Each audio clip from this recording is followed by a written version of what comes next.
முதல்ல இப்ப தொழில் தொடங்க இருக்கிறாங்கல்ல, என்ன பண்றதுன்னே தெரியாம தொழில் தொடங்கணும்னு ஒரு எண்ணத்தோட இருப்பாங்க, ஒரு ஆசையோட இருப்பாங்க.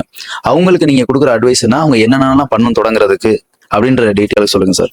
முதல்ல தொழில் முறையில நமக்கு வெற்றி கிடைக்குமா, தோல்வி அடைஞ்சிருமாங்கிற ஒரு தயக்கம் இருக்கு. தயக்கம்ங்கிறது வாழ்க்கையில அவங்களுக்கு இருக்கிற ஒரு வேகத்தடை.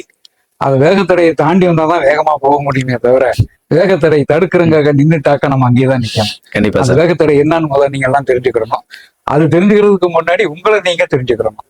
ஒவ்வொரு தொழில் ஆரம்பிக்கிறவங்க அவங்கள பத்தி நம்ம இதுக்கு தகுதி தானா, நம்ம சரியான ஆள் தானா, நம்ம தேர்ந்தெடுத்த தொழில் சரியான தொழிலா அப்படிங்கறத முதல்ல நீங்க தெரிஞ்சுக்கிறணும். அதுக்கான எலிஜிபிலிட்டி என்ன சார்? அதாவது இப்ப இந்த எலிஜிபிலிட்டி உள்ள இந்த தொழில் செய்யலாம் அப்படின்னா எந்த மாதிரி எலிஜிபிலிட்டி? அது ஒரு காலத்துல தொழில் ஆரம்பிக்கணும்னா தொழில் சம்பந்தப்பட்ட படிப்பு படிச்சிருந்தாதான் வாய்ப்புகள் அதிகம்ங்கிற ஒரு சூழ்நிலை இருந்தது. ஆனா கண்டிப்பா இன்னைக்கு சார். அரசாங்கம் கொடுக்கிற சில திட்டங்களை பாக்குறப்ப படிப்புங்கிறது ஒரு பெரிய கிரிட்டீரியாவே கிடையாது. ம்.